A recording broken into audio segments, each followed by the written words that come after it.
Daily Fish is hooking you. But I have no idea where Daly's at. Daly's on the road again, guys. I don't know. Some kind of rehearsal. I don't know if it's an Amish convention. Daly, where are you? It's not an Amish convention. I can guarantee you that, Fish. We are in Greenville, South Carolina. We're here at Rockin' on the Runway. And remember, we had Damon Johnson on a couple of weeks ago who was telling us about this. You can hear Damon behind me. I wanted to get into the rehearsal there, but you would have not heard me speaking at all. So I'm here, and this is the setup. So tomorrow night during the concert, and the whole area around here is they're actually got all the memorabilia. They got a great sports memorabilia. I'm looking at J.J. Watt, Herschel Walker. I'm looking at Andrew Jones. I'm looking at Brett Favre shirts here that are up for sale that are gorgeous. So this is a great charity. It really helps out a lot of the neglected kids in the area here in South Carolina. And if you get a chance, and if you're in the area, go to rockinontherunway.org and check it out. And we'll bring it up again. But there's some great bands here. And what's so cool about this, Fish, and again, you're hearing this in the background, there's about 10 or 12 well-known rock stars from well-known rock bands. Let me just give you a little hit. We've got, again, Damon Johnson, who we had on the show a couple of weeks ago. And Damon was the Thin Lizzy. Also, he performed with one of our good friends. Why am I drawing a blank? Alice Cooper. Alice Cooper. We got Wally Palmer, one of the founders, the lead singer from the Romantics. And he said that his song "Talking in Your Sleep," he got that from you. He said that was all about you, Fish. So we'll find out about that. Wrong. That's about the girls that are talking in their sleep. Before I got married, I said, "What the hell am I doing with this idiot? How do I escape?" So, but Wally wants to be on Daily Fish, so we're going to have him on sometime soon. John Roth of Starship, and then also Danny Seraphin, who started Chicago. So they're all going to be here, and they're going to be jamming here tomorrow night. Again, Greenville, South Carolina. If you're in the area, come on down. This is going to be a great event. We're having a ton of fun down here so far. Greenville's a great place to be, Fish. You would really enjoy not only the bars and the restaurants here. This is a great city, and there's a lot of fun to have if you're in Greenville, South Carolina. Let me ask you this. Did Damon bring any other members from NSYNC with him, like Joey Fatone or Lance Bass? Because that's really Justin Timberlake in drag, I'm telling you right now. So if you start seeing some boy band, he's doing this and running around and doing this, you're going to say we got an exclusive on Daily Fish that Justin Timberlake is really Damon Johnson. Wow. Well, we're going to bring it up to him. I don't think his 5 kids would appreciate that, but can you hear now? Crosby, Stills, Nash. Nice. Yeah. Nice. So they're playing all the tunes that you and I certainly remember from the 70s, 80s, and 90s. That's for sure. Well, this guy wants. Hey, hold on one second. Oh wait. Uh-oh. You're in, John. He's there. Hardline is there. He's doing. He's always looking. Oh, yeah, he's looking at it. He's looking at the menu. He's looking at my the mic menu from a is buffet. fine. My speakers aren't working. Speakers aren't working. Let me take you out for a second. John, Hardline. Yeah, I can hear you now. I can hear you. You're good now. My speakers were giving me something else. I don't know what it was. But Hi. Nice to meet you. I'm Fish. That's John Daly. Pleasure to meet you. How are you? John is at a rock and roll kind of a type thing down in Greenville, South Carolina, and we was talking about some of the older bands like Chicago's being represented, the Romantics that are from Detroit. Remember them? What I like about you, biggest one-hit wonder. They had another one, Talking in Your Sleep, which that's what you do. Can't believe I lost on Providence last week. So that's what he's doing. Hardline, you there? Yeah, I'm here. Nice to see you, buddy. Wake up. All right, we're live. Nice to know you. Here. Someone get him a hot dog and a beer. So we got some big stuff coming up. I mean, we've got the Final Four starting today for the men. We are a big stiff. That's right. Yeah. Final Four coming up for the men today. Final Four started for the ladies last night. So give me your picks for today for the games. We have Villanova and Kansas starting at 6 p.m. Eastern, and then we've got the Tar Heels and the Dukies coming up a little before 9 p.m. Eastern. What are your picks? Go ahead, Hardline. You know what? I'm gonna stick strong. I'm gonna go with Kansas. I'm taking Kansas money line. With that -4, it's easy to get caught up in it, but I think it'd be a little bit closer back and forth than that. And I'm still going with Duke. I still think Duke is the team to beat in that game. I think it will still go back and forth. I think that this is going to be probably one of the best, if not the best, uh, Duke North Carolina matchup that we've ever seen. I mean, we've never seen this before the NCAA tournament, and so we're in a brand new space, brand new environment. It's neutral, quote unquote. So I got Duke and I got Kansas coming out strong tonight. Fish, what are you calling? I like that church music in the background. Yeah, love the one you're with. Praise the Lord, John Daly. You're talking to a Jew on your broadcast. And a Negro. Oh, my God. We're going to get some filth. Hey, Hardison, run for your life. I like Duke. I like Duke and Kansas. I am mirroring with this man who was 68% on our show all year. I can't go against him, and I can't go against – look, we both picked Duke and Kansas to go to the Final Four, and I like him in the championship game. What about you, Daly? Daly? Yeah, I'm going to go the same way, too. I mean, if can you hear me? I'm talking. Can you hear me? Yeah. Can you hear me okay? Okay.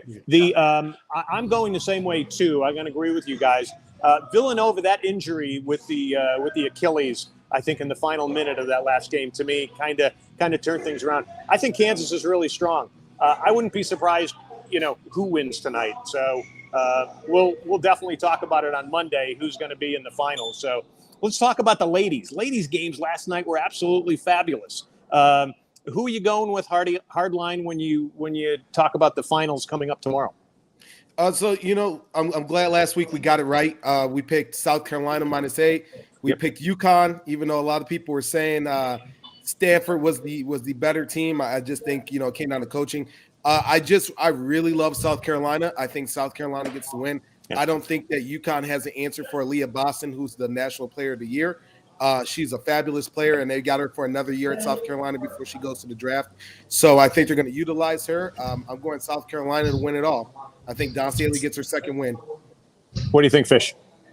I agree, but I want to do a little testament and appreciation of – I can never get this guy's name. Gino Auriemma. Did I get that right? Gino Auriemma, yeah.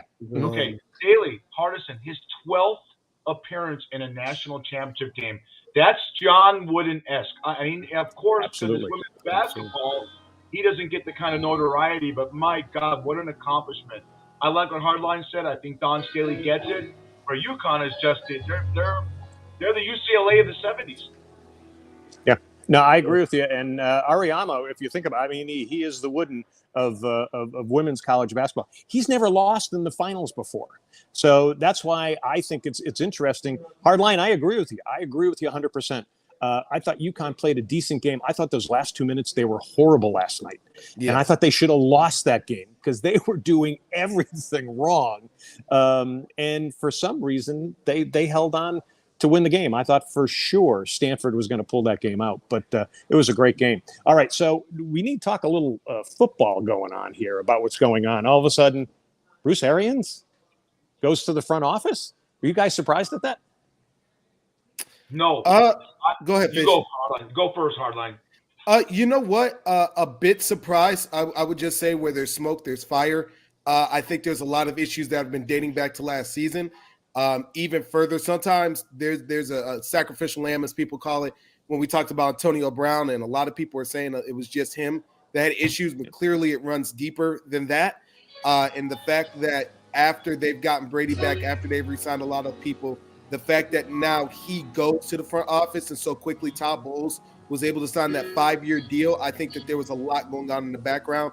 And I think maybe management actually listened to a lot of the guys on the field and asked who they want in charge and what they would want to see to get people to actually maybe re-sign. Fish, what do you think? I think that Bruce Arians he's battled cancer. He's got major health issues. He stepped away from the game for a year. Remember, he went to the booth with ESPN as an analyst because of health issues. I think it's enough. I think his wife, if you ever watched any of those Hard Knocks, they did one. Amazon did an All or Nothing with the Arizona Cardinals when he was the coach. He has health issues going on. And you know what? He's one of the older coaches, Daly and Hardline. And I think it's time, And he's leaving Todd Bowles with the full cover. This is a good football team. So I'm very excited for Tampa. You saw the futures, right? Tampa, Green Yeah. Bay, and Kansas City, the top three teams, went over what 11 games this year coming up. Yeah. Hardline. Yeah, the one thing I would say that I am surprised about, even more with the Tampa Bay situation, is I thought Byron Leftwich would be the one if out of the two coordinators, one got promoted to head coach. So I'm just surprised that Byron wasn't. Keep your eye on that. Maybe going into after this season, what that means for Byron Leftwich and what opportunities might present itself. I'm You know, not, and you I'll tell you why. I'll tell you why I'm not surprised, Daly, about that. Because Byron Leftwich gets along with Brady, and Brady is going to have to lean. I mean, but Leftwich is going to lean on Brady because of his experience. If Leftwich is a head coach, it automatically takes him to every other spectrum, special teams, what's going on. I got this in my head, that in my head. Let him work with Brady to get that offense fluid like it was the last 2 years. Bowles knows what he's doing. He's a good head coach. He's just with the Jets. The Jets stink. But he was 10-6 in 2015. I love the fact that I think Bowles deserves a second chance. You're seeing Dennis Allen get a second chance in New Orleans right now. Two guys that just the second time around, and then Josh McDaniels. I guarantee you, all three of these coaches will be successful this year. let me throw a wrench in there just to kind of be a little offbeat here. I'm hearing a lot of people saying that really now you need an offensive head coach. You don't need a defensive head coach. And that exactly what Hardline was saying. Some people are saying Leftwich should have been in there because he really the offensive coaches right now, at least in the last 5 or 6 years, have been the ones that have been winning and winning consistently. So I'm going to ask you that. Is that true? Do you think that that's a part of it? And then I'm also hearing that Leftwich and Brady weren't necessarily on the same page all the time, especially at the end of this last season. So I'll throw that out to both of you. Hardline, go ahead. Hit it first. I don't think that you have to have a defensive head coach. I think that just kind of depends on the situation that you have going on. I mean, obviously, if there's certain people that are just, at top of their game, you have to give them a chance. I mean, we'll use the example of Bill Belichick was a defensive coordinator for a long time and look at the success that he's had. Look, offensive coordinators and quarterbacks are always going to have sometimes some issues. They're going to rub each other the wrong way here and there. But, I mean, you look at the overall success of everything and you just – look at what they've been able to accomplish. But yeah, I mean, overall, the NFL is more of an offensive league than anything. I mean, the rules skew in favor of offensive players more than likely, and I think that's why you're going to see more and more either coordinators who are offensive coordinators, or even some people that were special teams coordinators, like Harbaugh. Yeah, that's true. What do you think, Fish? I agree to disagree with Hardline. I'll take the Raiders. In the last 20 years, they've had 2 winning seasons, but they've never had a defense lower than ranked 25th. All right, but they've had top 10 offenses under John Gruden. They can't win until this last miraculous season. Here's my point: the Rams had the number 1 defense, and they survived Stafford throwing 6 pick sixes and 17 interceptions. Garoppolo wasn't the greatest quarterback, but he got the championship game last year with mediocre play. I still think defense wins. You have to play it out. I still think you need a defense. If you have a good top 10 defense, you have a better chance of making the playoffs than the team with a top 10 offense and a bottom 10 defense. All right. Let's Hardline, you want to comment on that at all? Should we move on to baseball? You know what? Defense does win championships. I'm not knocking it, but if you look at most of the last Super Bowl winners, most of them have been offensive coordinators. Okay, let's move on to baseball. Big trade. The fact that the Dodgers traded A.J. Pollock to get Craig Kimbrell from the from the Chicago White Sox. Kimbrell, to me, has not been really great over the last year, although he wasn't bad last year. He seems to fail when it comes to postseason. What do you guys think of the deal? Hardline, go first. I think it's a good deal for the Dodgers. I mean, especially after losing Kenley Jansen, they needed somebody else to kind of shore it up. Overall, it's not bad, especially because they didn't trade any money. It was just a straight up move. I still think, when things are too good to be true, usually it is. My biggest concern is with all this talent with the Dodgers, Fish, there's always 10, 15, 20 games above where everybody else is, and they kick too early. And then, we're moving into September. And it's an arms race again, who can get to the closest thing. So it's good for them, but don't add too much fuel to the fire. What do you think, Fish? Kimbrell's an 8-time All-Star. And now Daly's right. You're both right. I agree with both of you. You have to make up for Cameron Jansen. Somewhere Clayton Kershaw is going to get injured. Trevor Bauer's interesting. He's winning all these Yeah. cases he's lost to. If he comes back, that's another pitcher Absolutely. that's arsenal for them. I gotta ask one thing about baseball. I'll throw to both you guys. Could you just believe? You talk about teams that are snake bit. Jake DeGrom might be out for half the season. Yeah. The Mets just can't get good with acquisitions. They got Scherzer. They can't get pitchers. He's a good young pitcher. And now you're seeing guys because of this stupid impasse they had and the quick going to get these guys ready. You're seeing so many guys going for MRIs right now. That concerns me for the start of the season. What about you, David? You're the baseball guru of the three of us. Does that concern you? Yeah, I can't figure out what's wrong with DeGrom. They've they just and then they got Scherzer, who I love Scherzer, but is he going to go a full season? He didn't last year, so yeah, I think they could be in trouble. Hardline, what are your thoughts on that? You know what? The Mets, for some reason, as we say, are maybe a little cursed. Maybe they got to go back to the old school partying ways to get back right. The biggest thing, and I don't know, and I'll push this on to you, John, is do you think that maybe the pitch clock, maybe speeding things up will help alleviate some of these injuries that these guys are getting, these pitchers in MLB, because now you're not doing as much mechanics. You're kind of just the repetition isn't slowed down. You're speeding things up a little bit. That's a really good question. I think that's more of a physiological question for somebody who's got an MD in that. I don't know. To me, when I pitched, I love getting the ball and pitching and throwing. To me, waiting around was bad for my defense, and I don't think it was good for me as a pitcher. So I would say physiologically, I don't know, but I think overall for pitching and defense, I think it's going to be better. But we're going to see. We won't see for a couple of years. That's the problem. Right. But yeah. So I don't know. I think a lot of these guys are throwing a lot more, putting a lot of pressure on their arms, and it's more the ligaments, the things like that. It's not the muscles. But DeGrom's got something with the bone in his shoulder blade, and they're saying that there's injuries in the bone there, which to me is like really, really strange. So Can he come back from that? I don't know. We're going to find out. So, all right, cool. Hey, let's talk about what's coming up on our show Monday at 6 p.m. Eastern, because we're going to be giving our baseball picks because the baseball season's going to start. So I'm really curious to hear what you guys have. I've got a fascinating World Series that I'll unveil on Monday that I'll get to you guys. So and then Fish, we got another great guest. We got two guests coming up that are going to be on together. Talk about that. Well, Lauren Francesa and Brad Grunberg have a podcast called How Did You Start? And I was lucky enough to be on their podcast because I've been bartending for 41 years. How did you start? It's got a tremendous following. They've had actors, actresses, they've had gurus, they've had politicians, and now they're going to come on our podcast to talk about how they started. And the good thing is it's basically a marketing tool for Daily Fish because they're going to put us on their platform. So not only we're on Spotify, Amazon, iHeart, Stitcher, all these great audio platforms, let's get them on, push them, they'll push us. Yeah, looking forward to it. Hardline, what do you got for Monday? Anything you're percolating for us as far as bets go?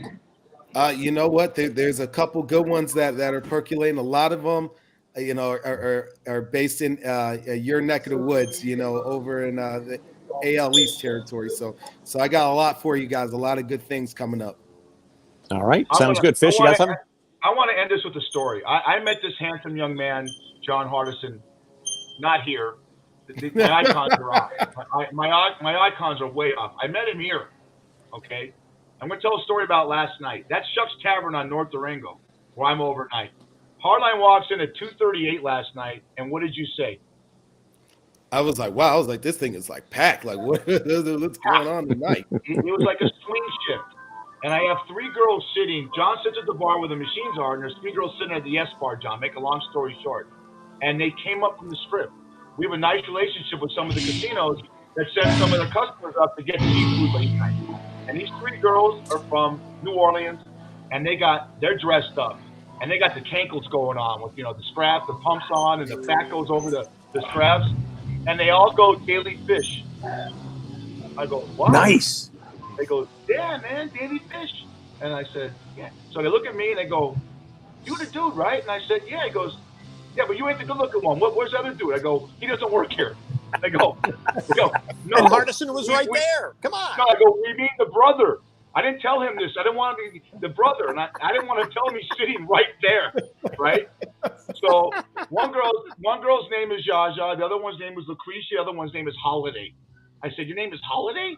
You can't make that up. Yeah, baby. Every time I go out, it's a holiday. And they're eating, and they love the show, but they have the biggest crush on Hardison, and I didn't have enough. Now, the man's married, but he could have had, look, if you get a hall pass, those three girls would have, their cankles would have walked up to you. We got us a sweet baby at the. We got us a sweet baby at the Bellagio, But I thought they're talking about. I go, you mean me? I mean, I'm not good looking to you. They says, well, you got a nice ass, but the other dude. I said, oh, it's got to be Daly because everyone loves Daly. Hardison, you're now the new host of this goddamn show because you got the sisters from New Orleans. But it's cool that Daily Fish. I'm bragging a little bit that people come up and are watching the show, and you get a free drink, right, John? Yeah. You say Daily Fish, and do it twice. You say a free appetizer. But it's good. We're building. First thing he does, he walks in and goes, Fish. What's going on? Go Daily Fish. People are walking in the bar and restaurant. Hey, one last thing. Brian Cranston, if you're watching this right now, you're still in Vegas. Get your ass in the shucks, okay? We had you on, but this Dos Hombres. You're around all these other bars in the area. Get your butt up. We got to get Cranston over there. Yeah. And check out Shucks. It's on North Durango, up in the northwest side of town. And go to Shucks Tavern on Facebook to get more information. Again, like Fish says, say Daily Fish, free drink. Do it twice. You get a free appetizer. Great spot up there. Great seafood. Hard to believe that great seafood in the desert, but man, it is so good. That's definitely for sure. Hey, folks, just a reminder, Daily Fish is live on Facebook, daily.fish.5 on Mondays, 6 p.m., 3 p.m. Pacific. You can also watch us on Facebook on Myrtle Beach Golf Channel and Myrtle Beach Grand Strand Life. Check out Daily Fish on YouTube, and soon we're going to be on Wingding TV, and you can listen to us on Spotify, iHeart, and also Amazon and Stitcher. We are on a lot. We are really growing, so come join us, be with us, and you can hear the stuff going back. I'm going to talk about what's going on here on Rockin' on the Runway here in Greenville, South Carolina. I'm going to get a lot of great interviews because we have a lot of folks here that watch Daily Fish as well. So that's about what I'm going to wrap up here. I'm going to have some fun for the next couple of days, guys. So I'll be ready Monday because I'm going to go live from here for our Daily Fish podcast. Hardline. We should, we have a little, we have a bone to pick with you, John. We need Kendrick Lamar. We need Dr. Dre in this thing. Okay, I'm hearing all this music. Absolutely. You need a little soul to happen. You're down in Greenville, South Carolina. All right. All these bands, Chicago, they're great. Absolutely. You know what? There's Earth, Wind, and Fire is still touring right now. Get them down there. That'd be great. Yeah. I'm serious. Yeah. Oh yeah. All right. Yeah. Well, we'll look for them. They want to be on. They can be on. That's for sure. All right, buddy. Well, no, never. God, you don't want to hurt people. Right. All right, guys. Yeah, thanks. Baseball. Have a good one. We'll talk Monday. Monday, the national championship. All right, and then I got something Monday for you guys. I'm gonna pick some brackets myself about something else that's sports related that I'm just gonna surprise you with. Well, it's a huge story. All right, but let's break it Monday, okay? Cool. Super. Thanks, guys. All right, guys. Good weekend. Love you. Great job. Help. Hardison, you're a celebrity. You're a star. Yeah, try. Come back to Shucks, and I might get you. Bring your wife with you. You might have some fun down. I might send you down to the strip. Hey, David, real quick. If Hardline comes in with this beautiful wife tonight, and they're coming back, these girls, we can write the script. All right, Hangover Part 5. Absolutely. We got the script all ready to go. All right, guys. Thank you, guys. Love you. All right, guys.